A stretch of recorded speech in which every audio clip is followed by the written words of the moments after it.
kingdom of the Father, and of the Son, and of the Holy Spirit, now and ever, and forever.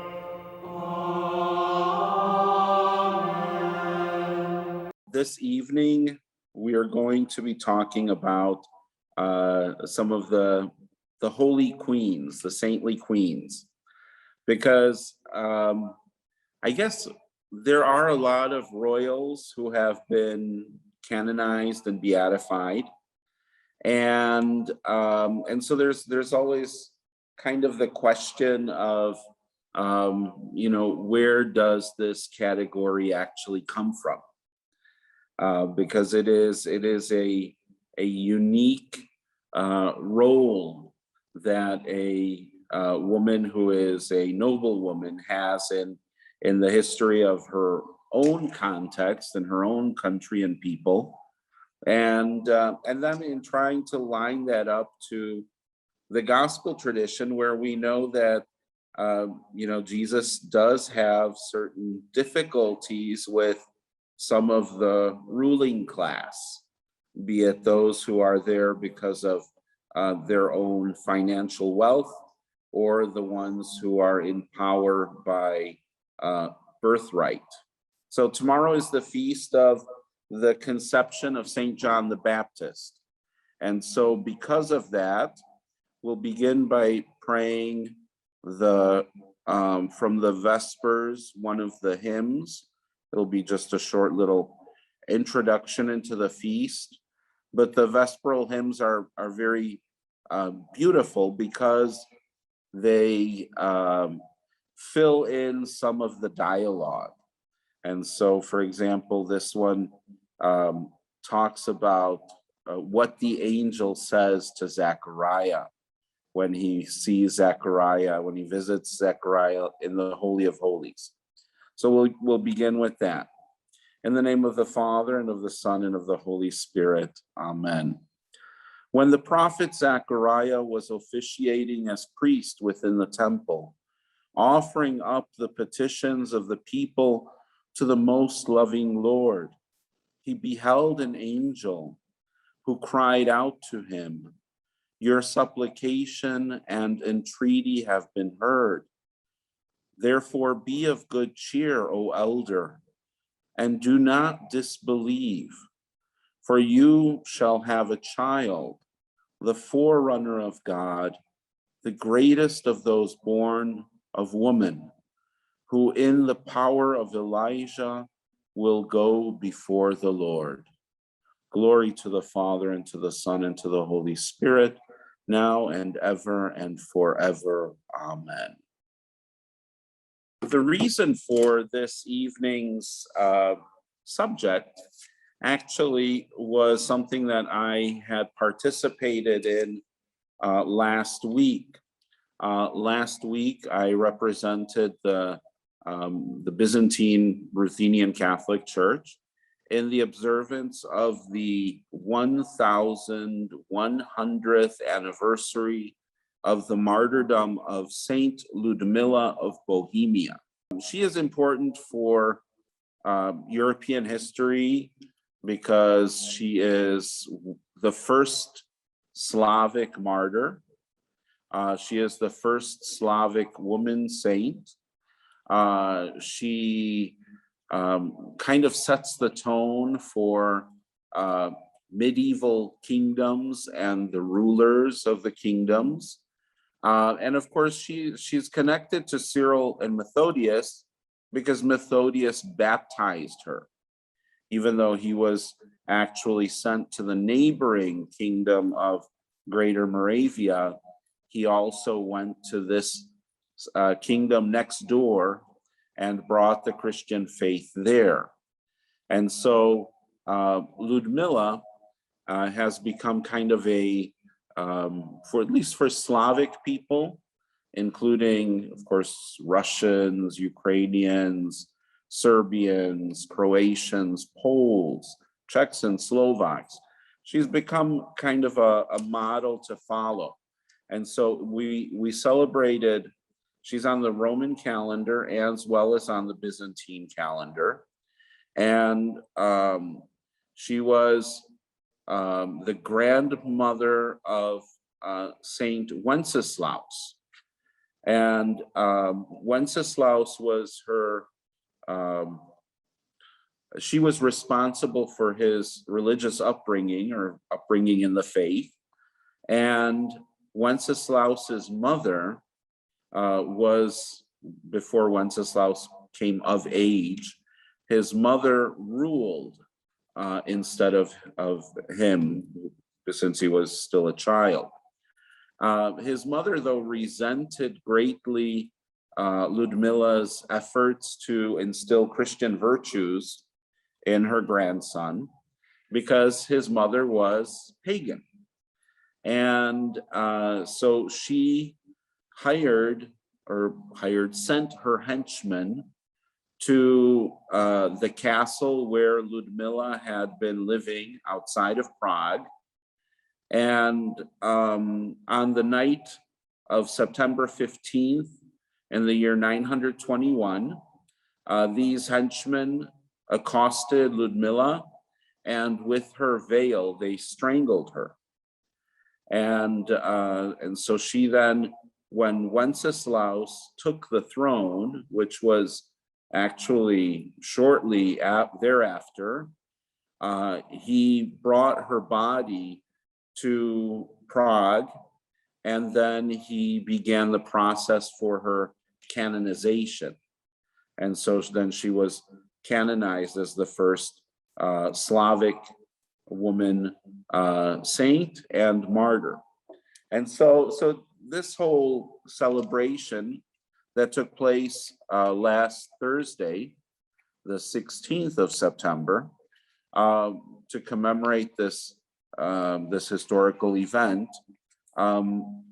This took place in Shiner, Texas, where there are many Czech villages and towns and parishes. And so in Shiner, although the church is dedicated to Saint Cyril and Methodius, the Catholic school right next door is dedicated to Saint Ludmila. And so that was the reason that we gathered in Shiner with Bishop Gary Janak, who is the auxiliary bishop of San Antonio, and he is of Czech descent. And so he celebrated the Mass, and a couple hundred people gathered there to commemorate this event, and also to remember this saintly woman who is not that well known in this part of the world, and indeed she wasn't even well known among some of the people of Czech descent, because time has gone by and the stories have not always been repeated. And so that event got me thinking. That was why I thought this theme of queens, of saintly queens, is very important, because they're a very small group. There aren't many sainted royals. There are some who have been sainted for political reasons, or their story has been changed a little bit so that they appear more saintly. But it is a very difficult group to get into. And so it got me thinking about, where do we as church, what do we base our concept of saintly queens on? And so I decided to kind of take a little bit of a look into the Old Testament, because there we've got a pretty good idea as far as the qualities of good queens, and then the traits of bad queens. So when we go to into the Old Testament and look into Jewish history, in the Old Testament, not many queens are named.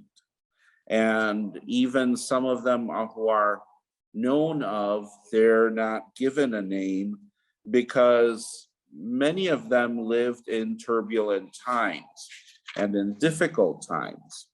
And so there are a couple that are remembered within the Old Testament, and not necessarily for the best reasons.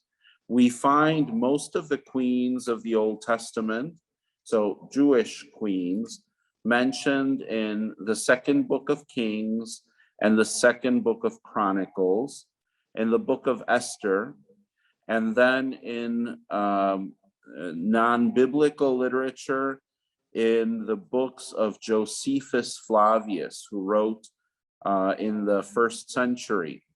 And we find mention of these queens in the Jewish War and in his other book, Jewish Antiquities. There are also other sources that we can look to for information about Jewish queens, and some of these sources are Muslim and also Ethiopian chronicles. And so it's interesting, like exactly where, how far back we can trace this. So the one of the oldest queens that we do know of by name is the Queen Michal, and she is the youngest daughter of King Saul. She fell in love with David, and she was betrothed to marry him after he slew the Philistines. So, however, David had other promised queens or princesses, so the marriage was not necessarily an easy one. And Michal, unfortunately, did not have any children. There seems to have been, we can kind of see that there was some sort of love and loyalty at the beginning. However, eventually, because of the childless marriage, ultimately both David as well as Michal became bittered. The next known queen is Bathsheba. And Bathsheba, of course, again connected to David, is one of the not great queens because she had an affair with David. And then David got rid of her husband, Uriah the Hittite, by placing him on the battlefield so that he would be killed. She did, however, produce 4 sons, including Solomon. And so she has a certain importance. And the reason why we remember Bathsheba is not so much because of her qualities or traits or problems, as whatever word you'd like to use for them, but because through her came Solomon.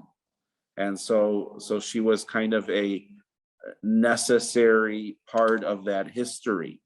If you recall, we remember the genealogy of Christ in the Gospels, and she is mentioned there, although not mentioned by name specifically.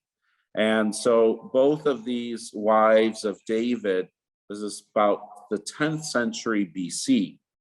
Then there is the Queen Atalia, and Atalia is the daughter of Jezebel and the king Ahab. Both Jezebel and Atalia go down in Jewish history as being some of the worst queens ever, because they supported idolatry and the worship of Baal. So, and the list as far as bad queens, I mean, there are a few more that we could mention just because we're familiar with them from the New Testament. And one of them would be Herodias, who is the wife of Philip and then marries Herod the Tetrarch. And of course, because of her, John the Baptist is not only arrested, but eventually executed. And so, these different queens have a certain bad history that we bring to mind when we look at the queens of the Old Testament. But there are two very specific queens that I think form the pattern upon which saintly queens are based. And the one that I would first like to mention is Esther. Esther has a very interesting story. So if you have not read the book of Esther, it does read like almost a soap opera. Esther is orphaned, and her uncle Mordecai, he has a dream that something is going to happen within Persia. They are living in Persia, the last of the Babylonian exiled Jews. Babylon has passed from being its own little country and has passed under the Persians. The Persians were much more powerful than the Babylonians, and the Jews had a decent life within the Persian Empire. There were some who despised the Jews and some who tried to change their life and their presence within the Persian kingdom.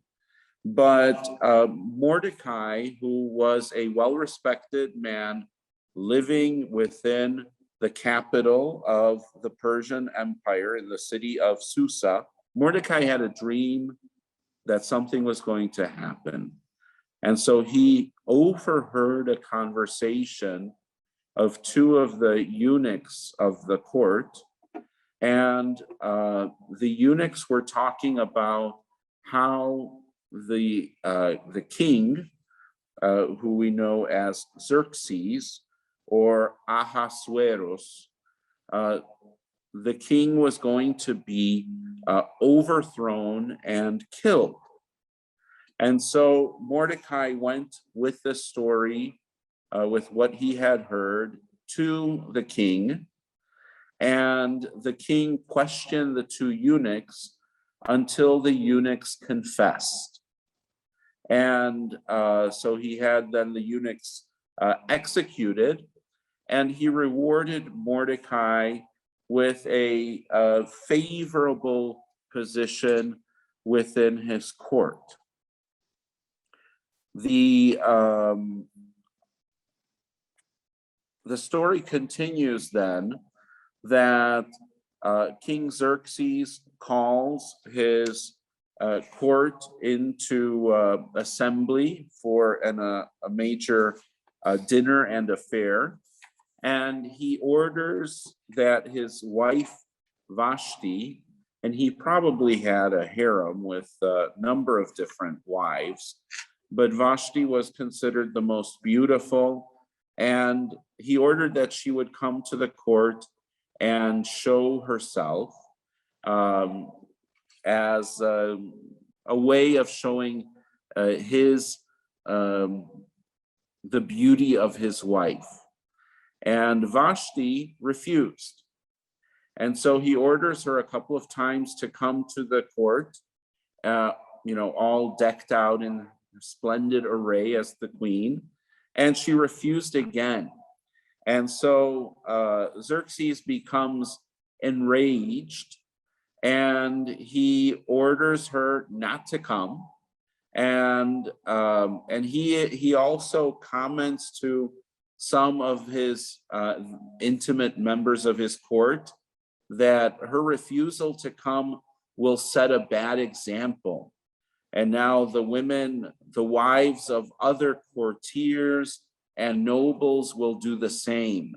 They will refuse to come to events, and they will refuse to listen to their husbands.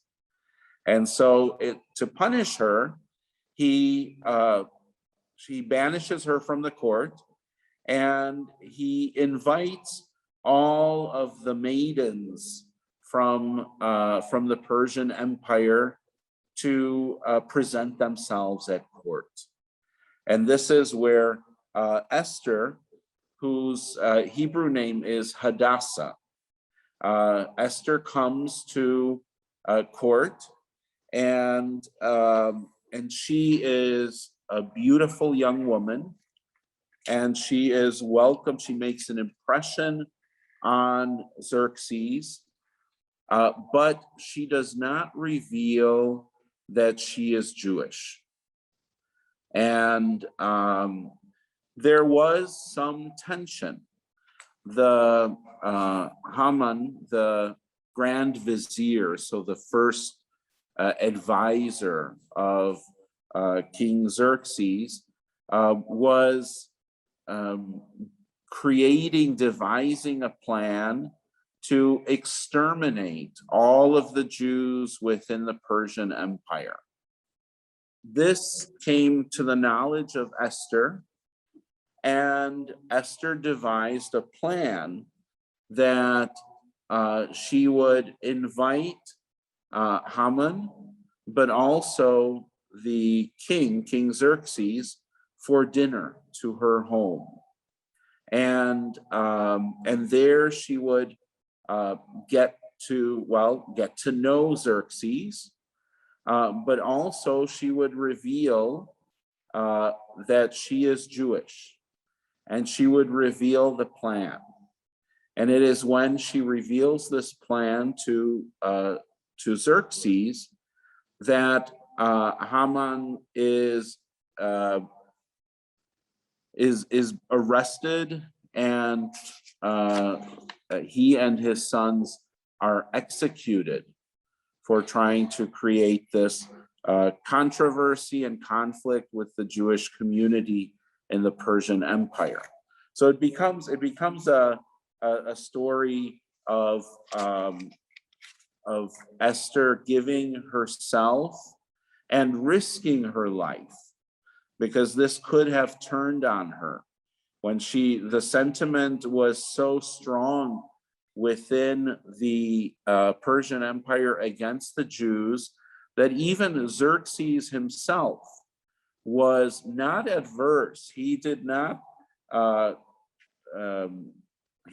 go against Haman's initial plan to get rid of the Jews in the Persian Empire.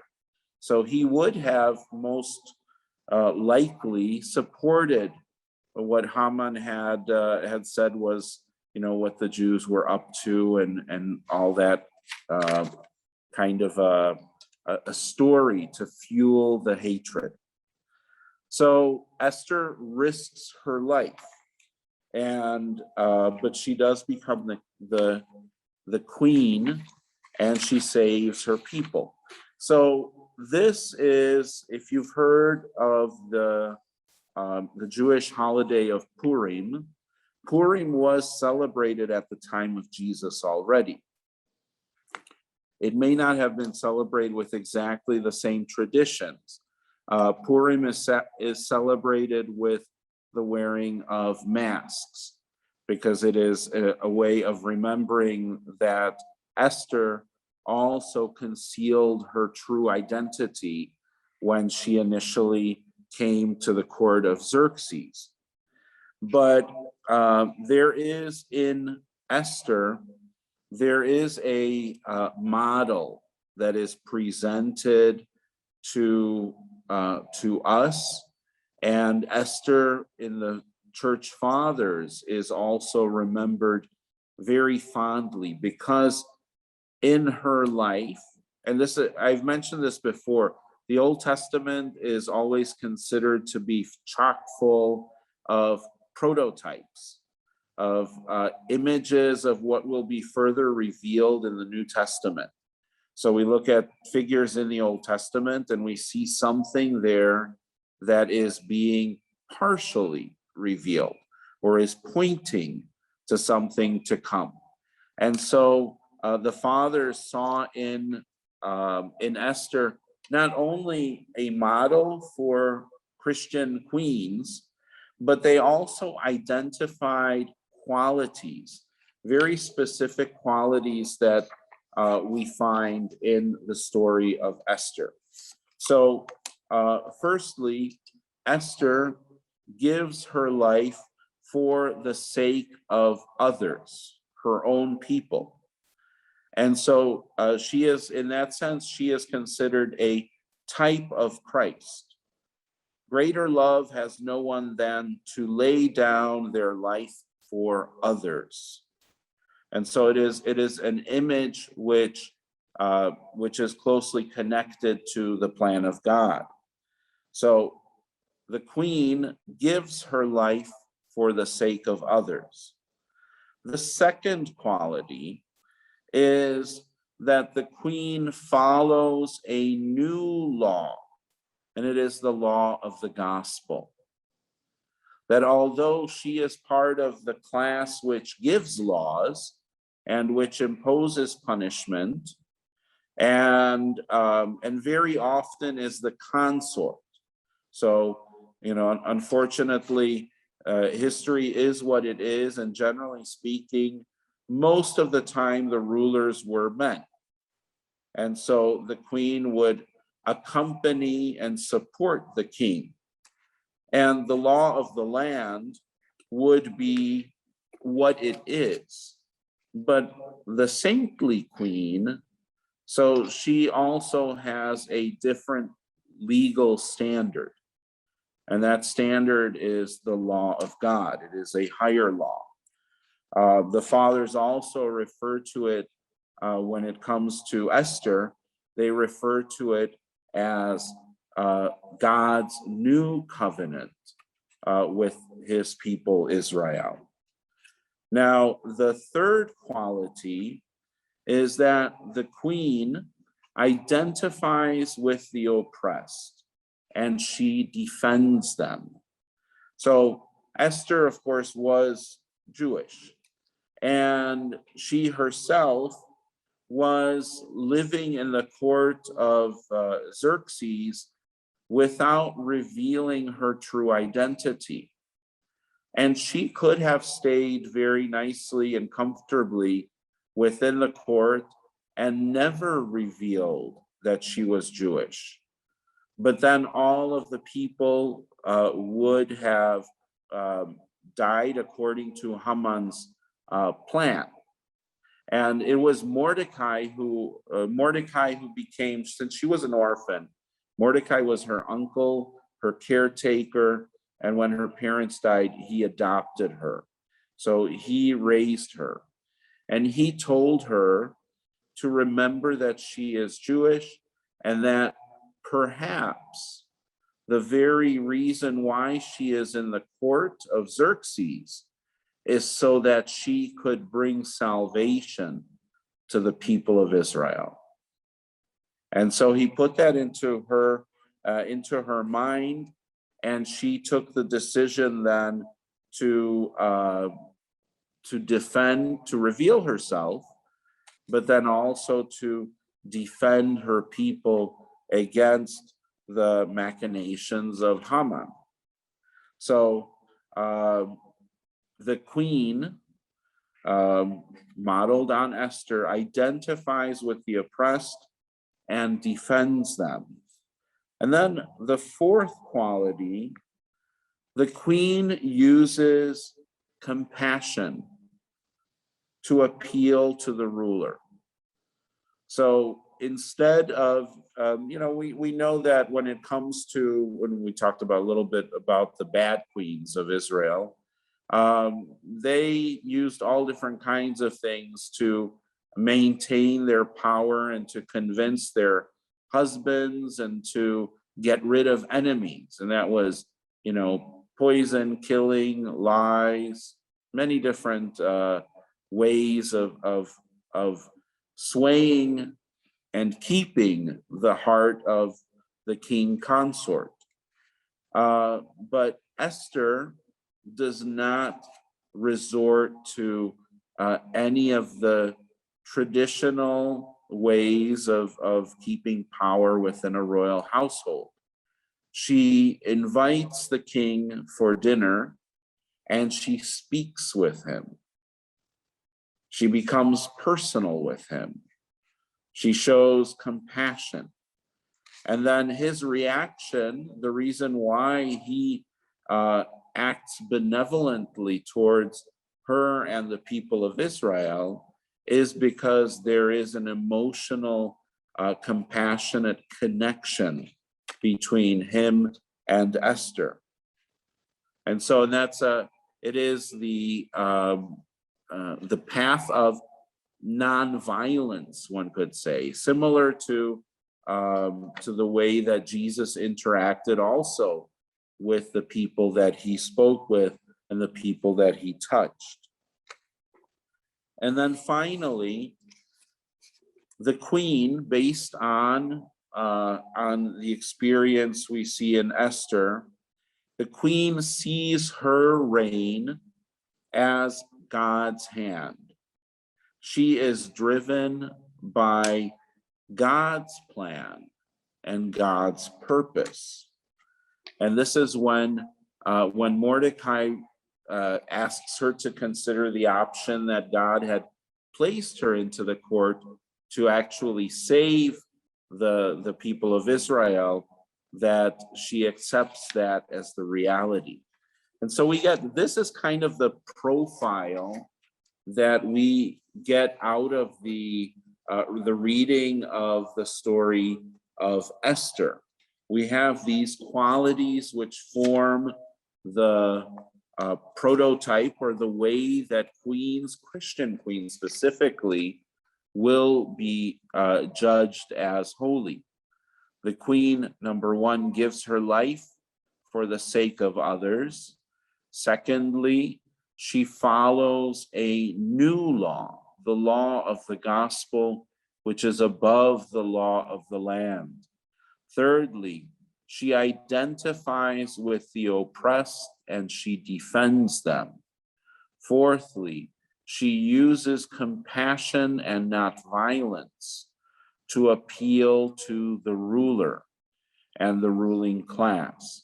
And finally, she sees her reign as an extension of God's hand. So she is driven then by his plan and by his purpose. And so that is one side of the Jewish queen that becomes the foundation for how we look at Christian saintly queens.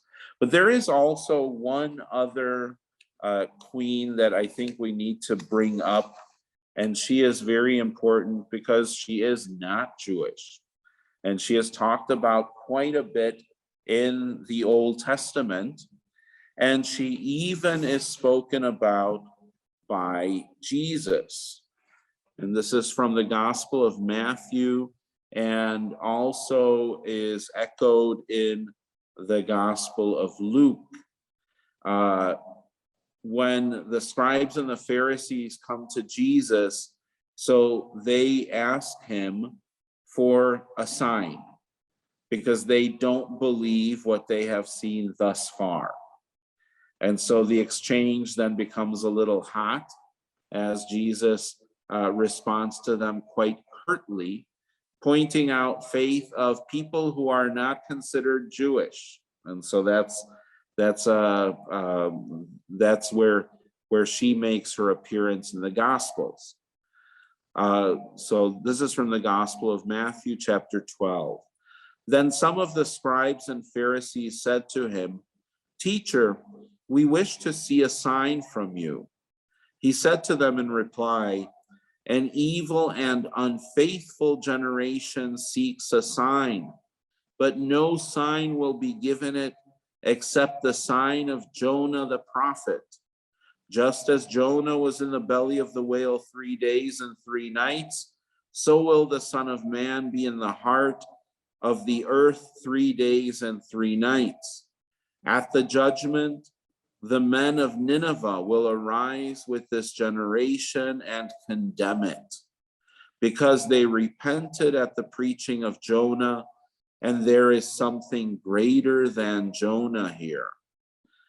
At the judgment, the queen of the south will arise with this generation and condemn it, because she came from the ends of the earth to hear the wisdom of Solomon, and there is something greater than Solomon here. And so this queen of the south, the queen of the south, we usually refer to as the Queen of Sheba. And she is, and just as far as there are 2 expressions used, and we find it echoed in English translations, as well as some of the other translations. So in Hebrew, the Queen of Sheba is Malkat Sheba. In Arabic, it is Malikat Saba.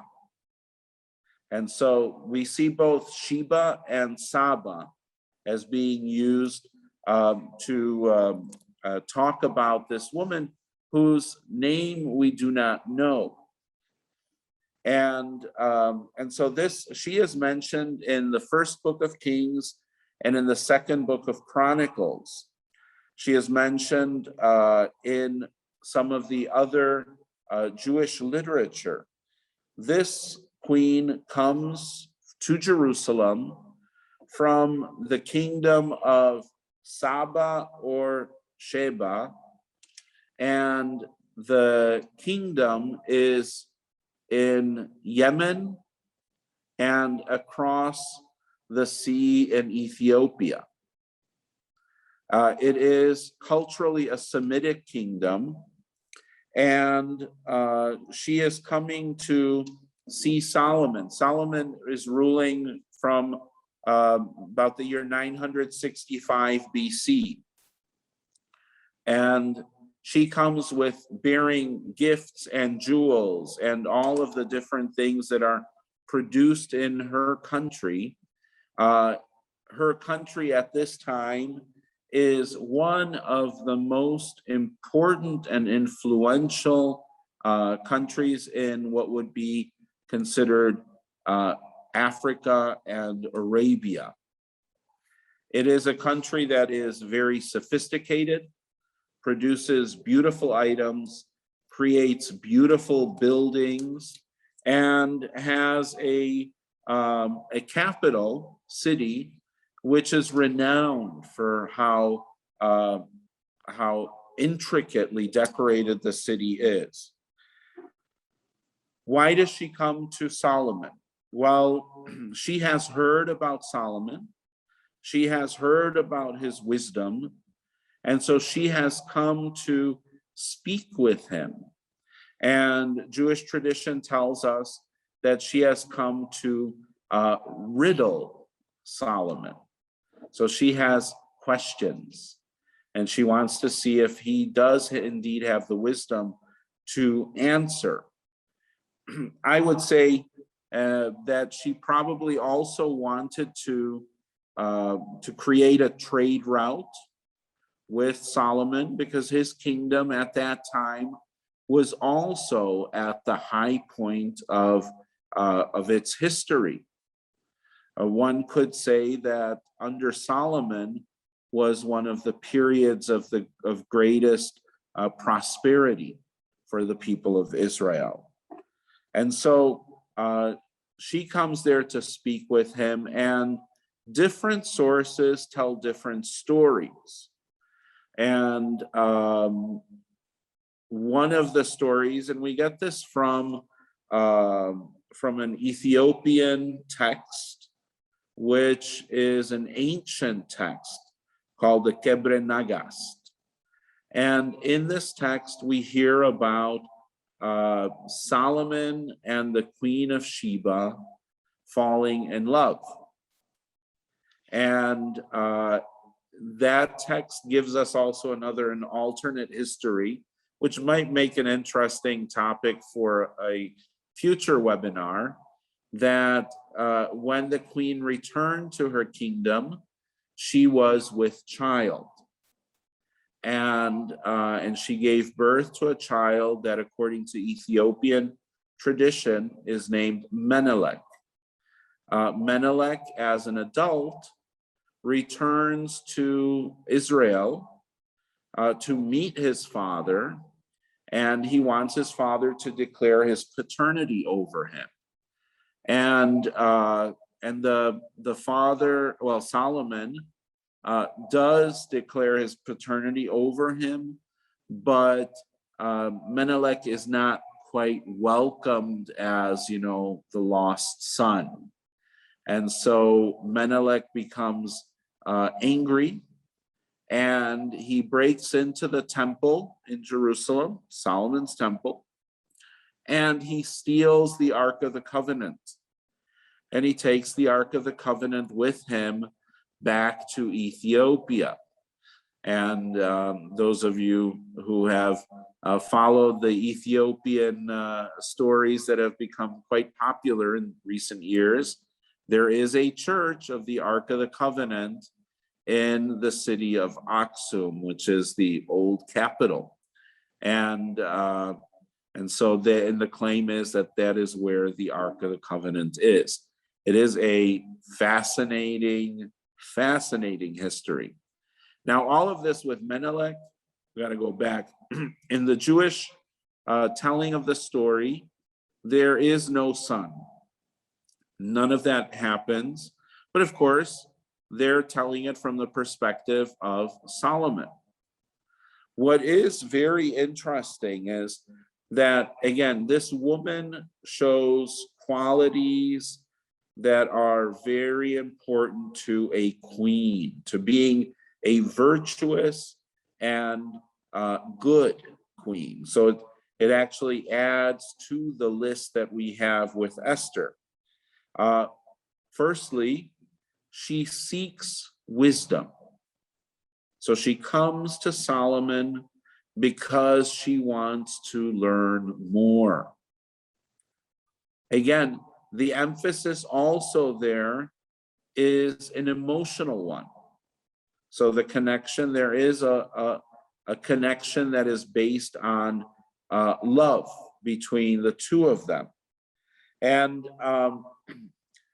many of the fathers, this is, you could say this is an opinion because we really can't prove this, but many of the fathers believe that the Song of Songs, also known as the Song of Solomon, which is a love story, that Solomon composed this for the Queen of Sheba, that she is the one who he is writing about.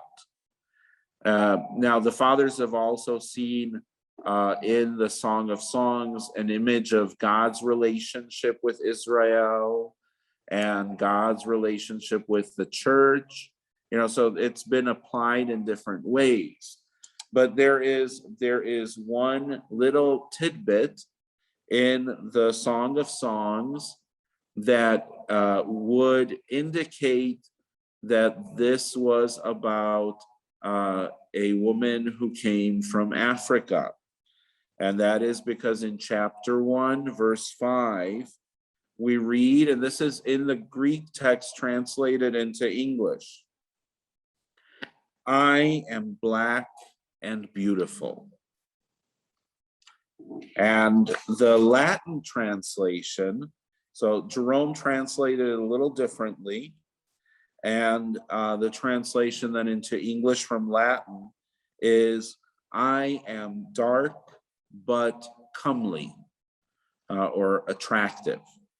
So it's a little more nuanced, but I think that the Greek translation is a bit more frank and straightforward, because the Queen of Sheba, coming from Ethiopia or Yemen, the southernmost tip of the Arabian Peninsula, from that area, would have been a woman of color.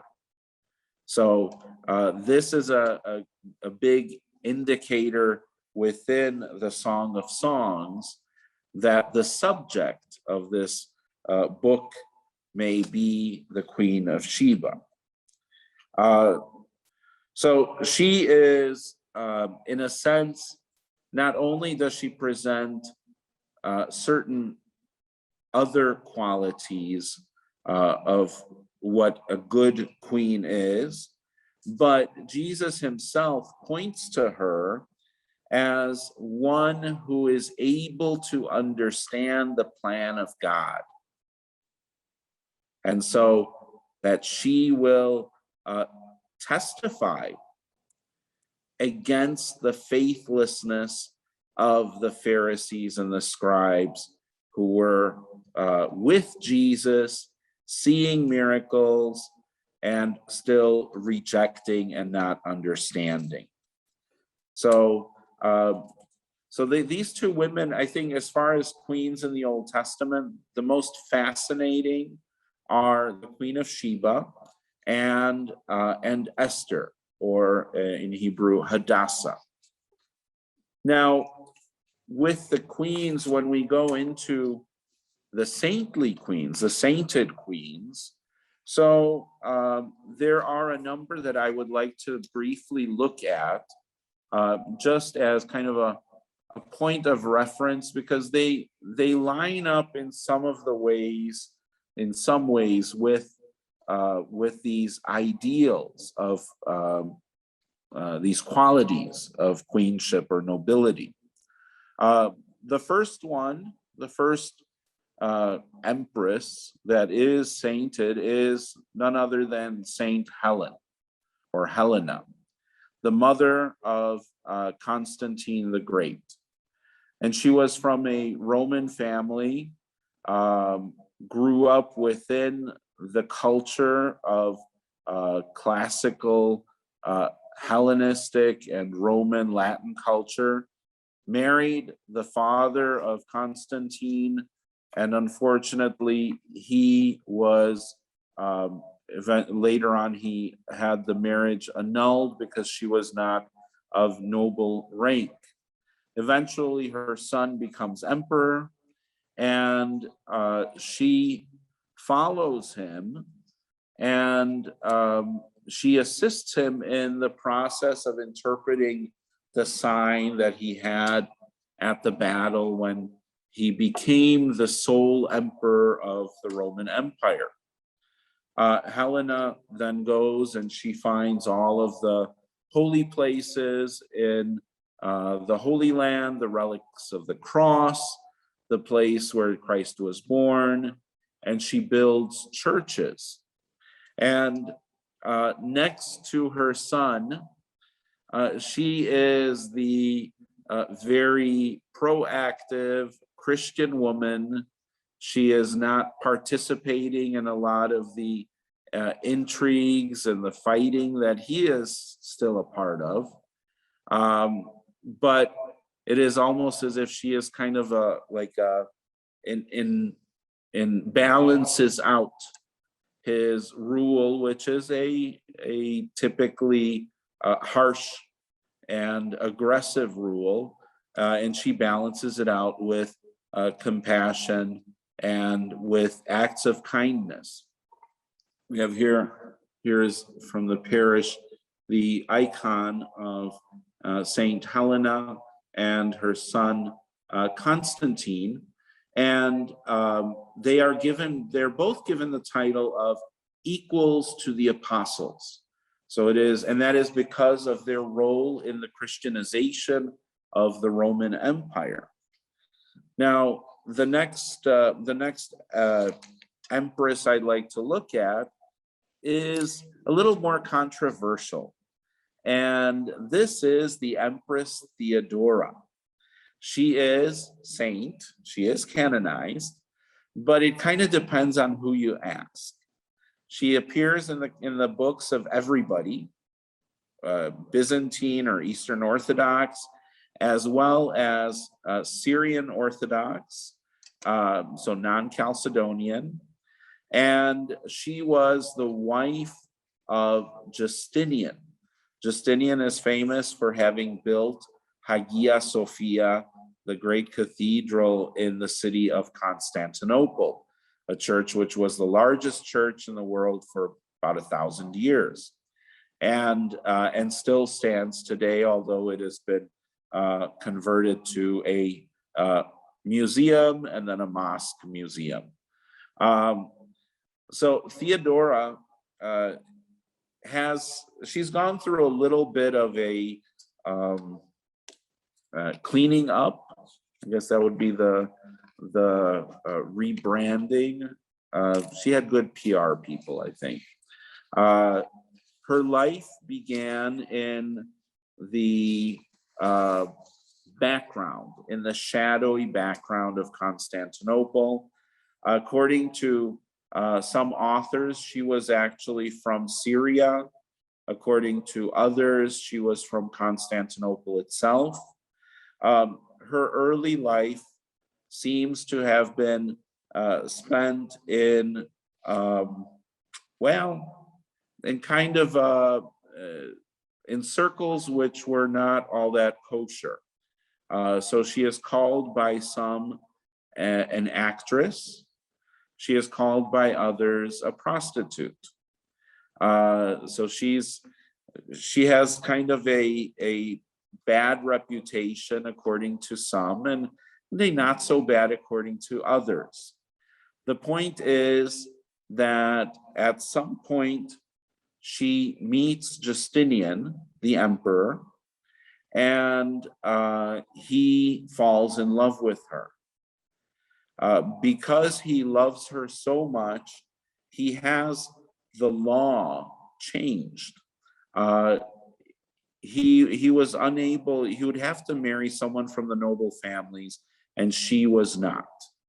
And so it is up to then his uncle to change the law before Justinian became emperor, so that he would be able to marry her. And he does marry her, and they become a power couple. She is the first one in the Byzantine line of emperors and empresses. She is the first one to actually be given the title of empress.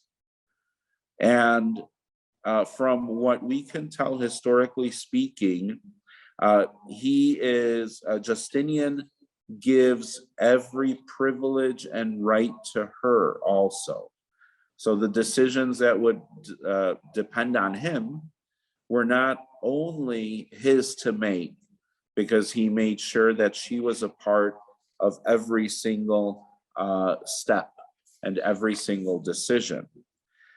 Theodora, though, did do many things on her own. And some of this, and this is where I think they talk about the conversion of Theodora, that through her relationship with Justinian, she leaves behind her old life as an actress and or other, and she becomes a loving wife, dedicated to her husband and dedicated to the church. She builds churches and chapels, and she specifically advocates for the rights of women who are enslaved. And most historians think that has to do with women who were working in brothels, who were indeed slaves at that time. And so she built homes to take in women from slavery so that they could learn a trade and they could live fruitful lives. She cleaned up the city of Constantinople from indecency. She closed many of the city's alternative businesses. and she was known for providing for those who were suffering, specifically women, so widows and orphans. She also, and this is where it gets a little dicey, she also provided for the clergy that were not Byzantine Orthodox, but the clergy that were Syriac. At this time, so we're living in the first half of the 6th century. So the church is divided.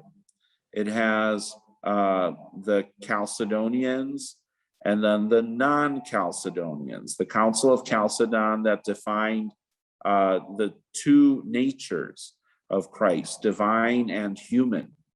And then the non-Chalcedonians were the churches that could not accept that doctrine. And they used older doctrine as explained by Athanasius and Cyril of Alexandria, that talked about one perfect nature, divine and human. So they said that by saying divine nature and human nature, that it divides Christ. And so her sympathies, perhaps they lay with the non-Chalcedonians, but she provided for them because after the Council of Chalcedon, they were all expelled from Constantinople, and all the churches that were held by Syriac monks and priests, or Armenian monks and priests, or Coptic monks and priests, all of these churches were taken from them and given to the Chalcedonians, or those who were following the official Byzantine faith. So it's interesting. So she's a saint in the Byzantine and Orthodox list of saints. She is also a saint in the calendar, on the calendar of the Syriac Orthodox and the Coptic Orthodox, who are non-Chalcedonian. Today, thankfully, none of this is a big dogmatic issue. It's kind of interesting in her life that there is a little bit of a theological question that where you could say that she was being compassionate, but some would say that she was a little theologically mixed up, and maybe her sympathies were not actually with those of her husband, who was generally known to follow the Chalcedonians. So, but Theodora is this interesting example of a woman who has a major change in her life and a major conversion. Now, there is also another Theodora, and the other Theodora, also a Byzantine empress, lived in the 9th century, and she was, her husband was the last emperor that defended the destruction of icons and images in the period that we call the iconoclasm. He eventually, though, he and his wife, they generally seem to have had a good relationship, and he tolerated her veneration of icons. But he himself continued the process of destroying all images within churches and public buildings, as well as any private images that one would find. When he died, so his son Michael, their son Michael, was still a child. He was too young to be ruler, and so Theodora assumed the throne as regent. And so he was the emperor, but essentially his mother ruled. And so it was because of her that the iconoclasm ended, and the decisions of the Second Council of Nicaea that took place in the year 787, all of those decisions were once again made the law of the land, the law of the church. And this was, so the council took place in 787, and then subsequently was abrogated as the empire returned back to iconoclasm. And so it wasn't then until the 11th of March in the year 843 that Empress Theodora officially brought the decisions of the council back and proclaimed iconography and images to be once again part of the church's tradition. Now, eventually, in the year 500 or 857, she would retire to a monastery where she lived out the rest of her days.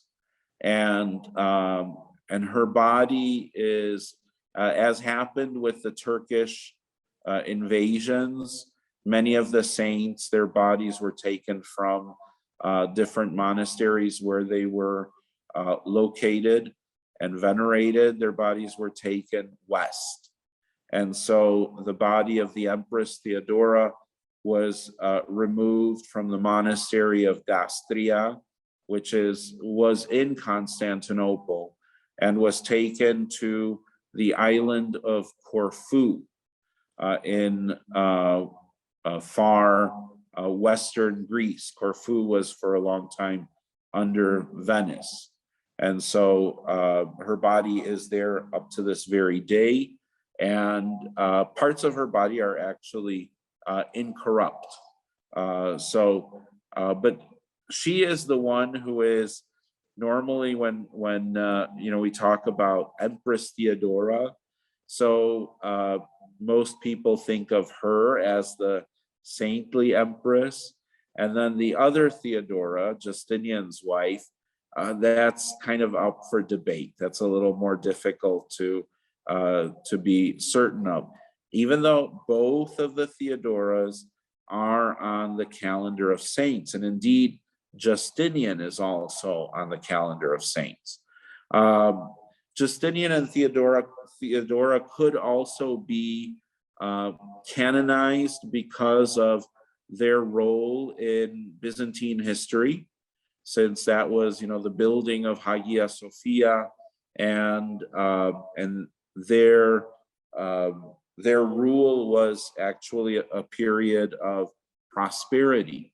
And so sometimes canonization might be a little more politically motivated than not.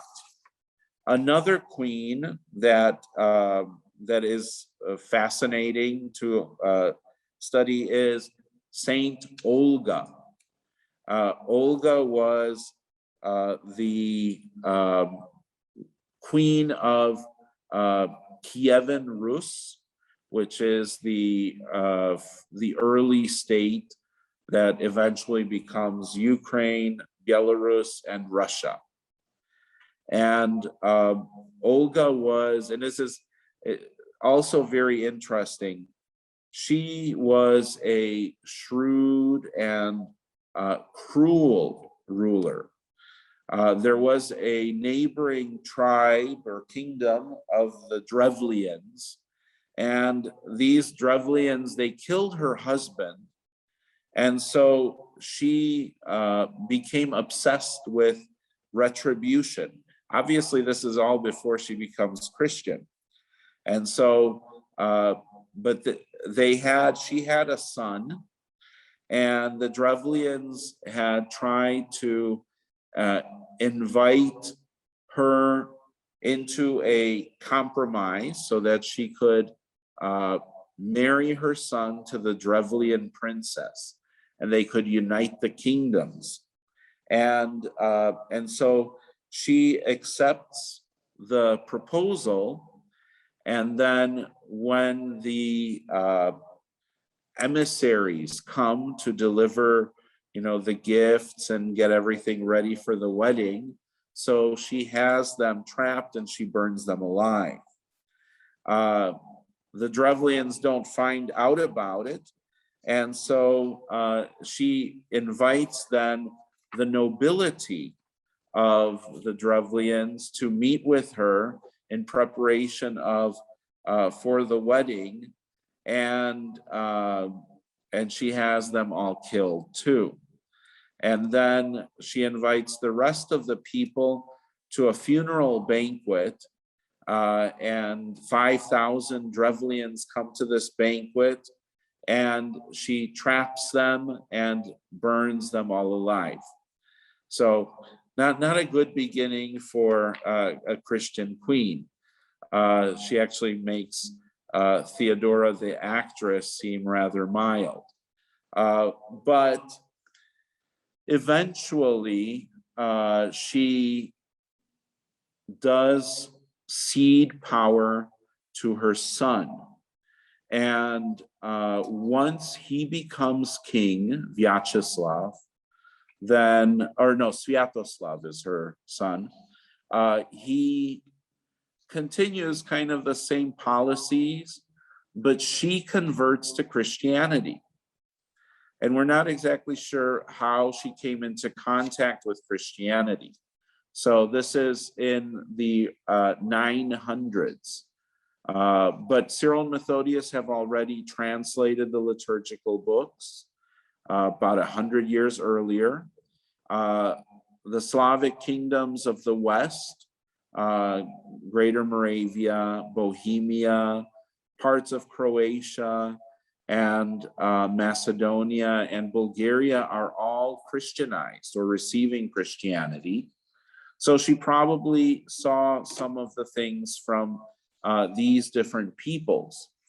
But she becomes a real and authentic Christian, and she begins by building churches, and she teaches her grandson, Vladimir.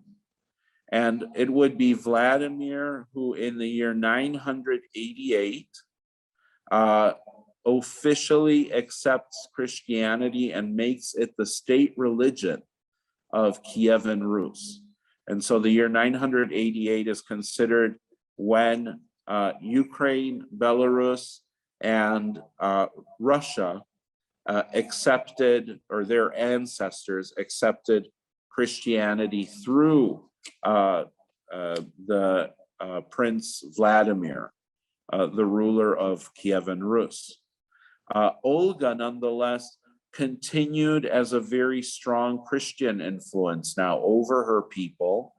She was concerned with their spiritual welfare. She built churches. She built places where her subjects could go study the faith. And she took as her baptismal name Helen, taking Saint Helena as her model. So Olga was an interesting figure. We see some of the characteristics of Esther, perhaps, but there are figures that are a little more complicated, you could say. The next queen I want to just briefly mention is Saint Elizabeth of Hungary. And this is one that I think she finds herself much more in harmony with Esther than some of the other saintly queens we've referred to. Elizabeth was the daughter of a Hungarian king, and she was engaged to a German nobleman named Ludwig at a very young age. And this was the custom. She lives in the 13th century, and many times as soon as a royal child could walk, they were already promised in marriage to somebody. And it was no different than her. She grew up, though, as a very pious young woman, and she was sent at a young age to the court of her German fiance, so that she could learn about the German customs, since Hungarian customs were a little different. There in the German court, she continued to pray fervently, perform acts of kindness and generosity, and she also dressed very simply. And the Germans were very unkind to her because of how plain she looked in the clothing that she wore. Elizabeth and Ludwig were married in the year 1221 when she was 14 years old. For a time, it seems that they were happy. They had 3 children, and Elizabeth was able to use her royal position to advance charitable interests. And in the year 1223, she met a group of Franciscan friars, and they taught her about Saint Francis. And it was then that she decided that she wanted to mirror Francis's life. And so every day she would take bread from the royal palace and distribute it to the poor. She would go in person to tend to the sick and to tend to those who were injured. She also tried to appeal to her husband's sense of goodness and kindness, but and he tolerated her generosity, but was not always on board. And one of the things that annoyed him was that in her visits to the poor and to those who were sick, that she would spend a lot of time there and not enough time at home with him and their children.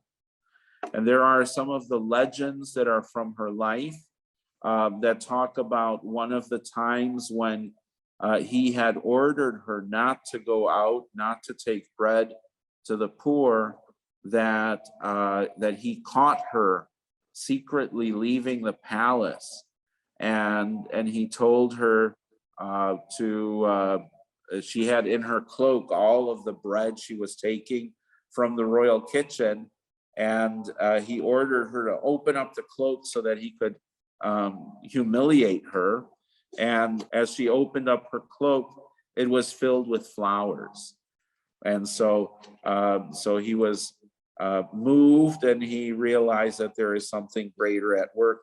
So he did kind of support her in some way, but in 1227, so her husband died of fever, and she lived out the rest of her life as a lay Franciscan, even though her in-laws, the family of her husband, still continued to put pressure on her to step up and be royal and not to stop acting like, some poor religious woman. And but she did not change, and she continued to tend to the poor and the sick until she died at the age of 24.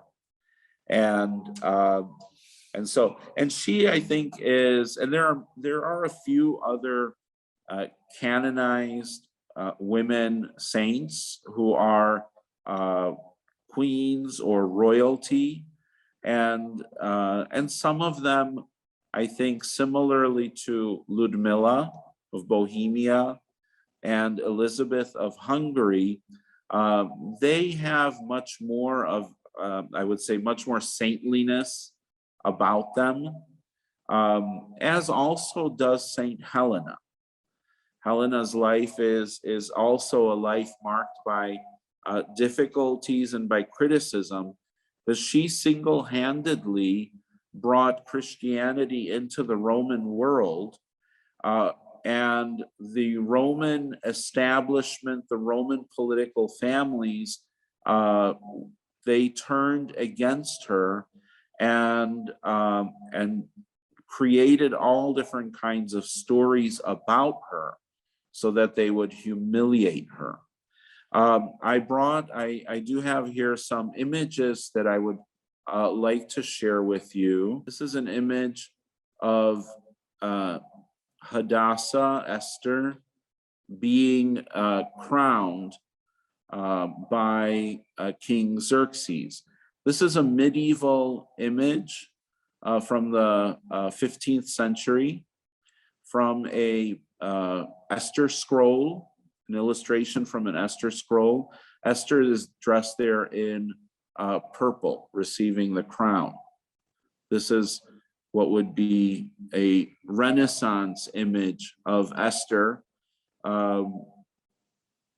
She was, even though I guess we don't talk that much about her today in the church, but from the time of the fathers, she was kind of the embodiment of faith-filled nobility.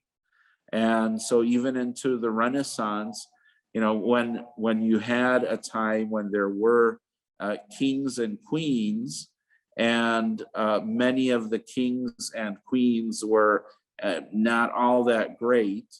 So to look at Esther as this real queen that, as a model of something better than what they were dealing with, I think it spoke to many people, especially in the Renaissance. Think Medici and other families that were ruling in Europe. This here is an image of Esther that was done by a contemporary Israeli artist, and it shows Esther, in a sense, she's holding the mask in her hand. So it's a creative version of this person. There are icons of Esther, but she is uncommon in iconography. So probably an image that should be made. So the next one we'll look at here, this is the visit of, this is an Ethiopian manuscript, the visit of the Queen of Sheba to Solomon. I believe this is about 400 years old. It's a fresco in one of the Ethiopian stone churches. And this shows the Queen of Sheba on horseback. In the history of the Ethiopian nation, she is a figure that is recognized not only for her beauty, but also for her intelligence and then for her strength. And so here she's depicted riding horseback, fully armed. That it's a way of showing a little bit about how her story has been preserved within Ethiopian history and lore. And then this is a medieval 14th century image that shows the Queen of Sheba, and you can see it at the bottom. It says Regina Saba, and she is the figure with the black face. And so this is the conversation between her and Solomon. As I said, I think this is 14th century, but again, a very important figure within even the Christian church, that this story would be used to decorate a reliquary that was made in France. And then finally, because Sheba is so important, so this is a manuscript from Persia, from the 17th century, that shows the Queen of Sheba seated. She is in that little tent, and around her are all the African animals. And so obviously this is a Muslim manuscript. And so even within Islam, there is a respect for the person of this Queen of Sheba. Then the next one we'll look, this is the Empress Theodora. Her image famously adorns the church of San Vitale in Ravenna, Italy. Ravenna in the time of, from the 5th century was the embassy city of Constantinople at the Vatican, essentially. And so Ravenna was a port, and there the churches were all built by Byzantine artisans and richly adorned with mosaics. And San Vitale was decorated under the sponsorship of Justinian and Theodora. And this is the entire vault, as it was. It showed Theodora and her maids, her attendants, and on the other side there's an image of Justinian. She is depicted with a halo. That does not necessarily indicate that she is a saint. The halo was very commonly used also to connotate royalty, since one is royal by the grace of God. So it was a way of showing that, these two who are protectors of the realm, that they are chosen by God.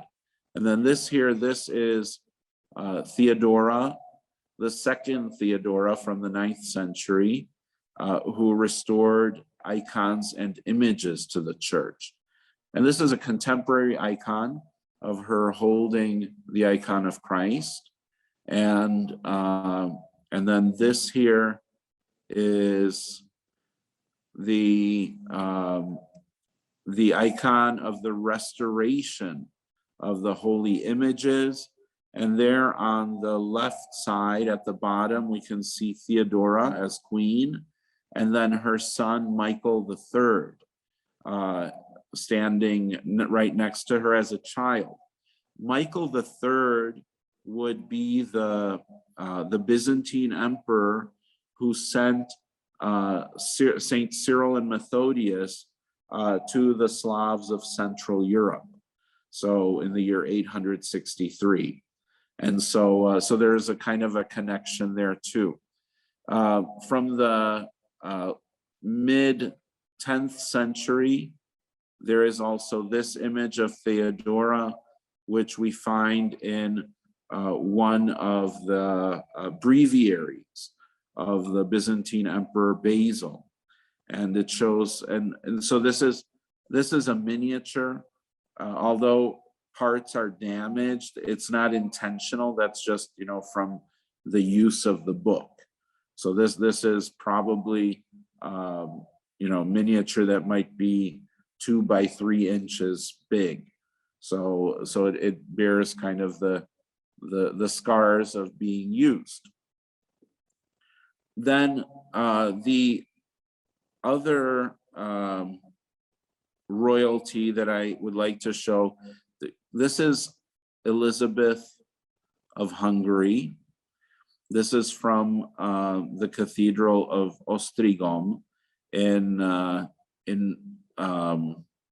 I think it's in Budapest. And so we see her as a young woman with the flowers. And then this is an image of her that is from her own time. So it's a medieval image from the 13th century. And then this here is an image from shortly after her canonization that again shows her with the flowers in her robes.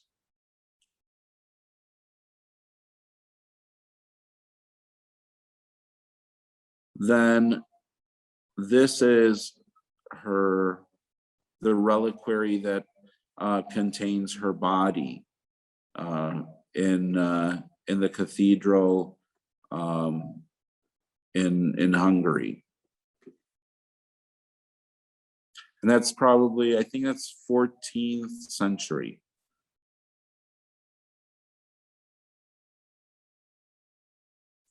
And then Ludmila. So Ludmila was celebrated last week, and in the Czech Republic at the place where she was martyred. So a outdoor mass was celebrated by Cardinal Schönborn, the Archbishop of Vienna. And Cardinal Schönborn, although he is German speaking, he was actually born in Czechoslovakia, and he does speak some Czech. And so this mass to commemorate her martyrdom also included the bringing of the relic of her skull to the place where she was martyred. Her relics are normally held in Prague at the Cathedral of Prague, St. Vitus. Stained glass window from the Prague Cathedral showing Saint Ludmila, and she's holding the scarf from her, well, the part of her veil that was used in her martyrdom. And then next to her is Saint Wenceslaus, her grandson, who would also be martyred just some 10 years after her. And then this is the reliquary that originally held her skull, this is from the 12th century. And then Saint Olga. So Saint Olga is interesting because she is depicted as a very strong woman. The reasons, well, I mean, we don't really know her heart and mind, but the way that she ruled before she became Christian show a strength which is not considered feminine. And so in the liturgical hymns for the feast of Saint Olga in July, so she is given adjectives that are masculine. And so she is even referred to as being very manly. And that's not meant as an insult. It is rather to show how shrewd and strong she was as she ruled over the people. Her iconography is nice. It renders her in a way that looks similar to Saint Helen. But then there are also images of her that are done by Russian and Ukrainian artists that show her having a little bit of a, I don't know, a little mean streak. She looks kind of slightly, ever so slightly annoyed in this painting, which is one of the most famous paintings of her from the 19th century. And then finally, this is a contemporary icon of her that is done with pearls and silver filigree. It's just done magnificently. And Olga looks similar to Ludmila. You know, they are the oldest Slavic saints. So they do have an important place in the history of Christianity among the Slavs. And this here, just as Also, I'd like to show again Saint Helen, done in kind of a Renaissance style, but dressed as would kind of the romanticized version of Roman garb. So I'd like to open the floor now to any questions or comments.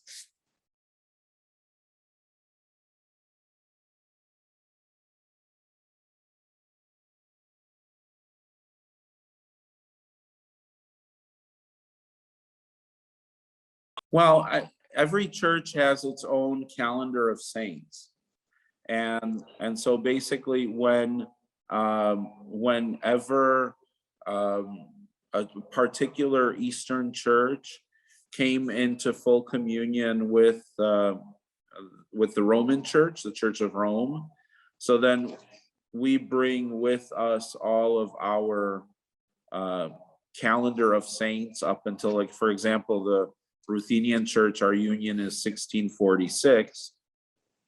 And so whoever was canonized or was part of our calendar before then, they come with us. And there's, it's kind of, it's a, there are some figures that are controversial. And so sometimes, that's different bishops have decided to exclude certain saints, but generally speaking, nobody really messes with that, because that's just part of the patrimony that you come with. And in the same way, we don't usually add on many saints into our calendar of like Western saints. So there are Western saints from before 1646 that we could, Thomas Aquinas, that are not a part of the Byzantine calendar. And it doesn't mean that we don't consider them saints. It's just their relevance is not specifically within our church's tradition and history. Whereas a saint like Francis has been added into the Byzantine calendar. And that was because there was interaction with Franciscans in the Middle East. And also because in the last century, there were a number of communities that would identify as Franciscan communities founded within different Eastern Byzantine churches. So he becomes relevant. So then he becomes added into the calendar.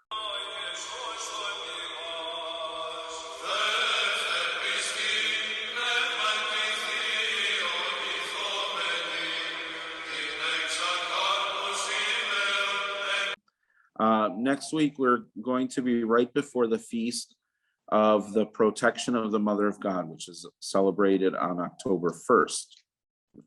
And so next week, we're going to talk a little bit about the theme of apparitions of the Mother of God, and starting with that one for the Feast of the Protection, and then also about the relics of Mary, because there are interesting things when it comes to, the veil, the belt, the house, Loretto, so there's a long list of kind of interesting places that contain these relics, and it's and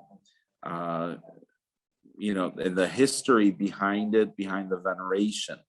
We're mainly far removed from a lot of these relics being here in America, and some of these relics are not even really visible or approachable by people because they're housed in monasteries or tucked away, in churches where they're kept as a treasure, but also guarded because of some of the dangerous realities of, like living in Islam and that.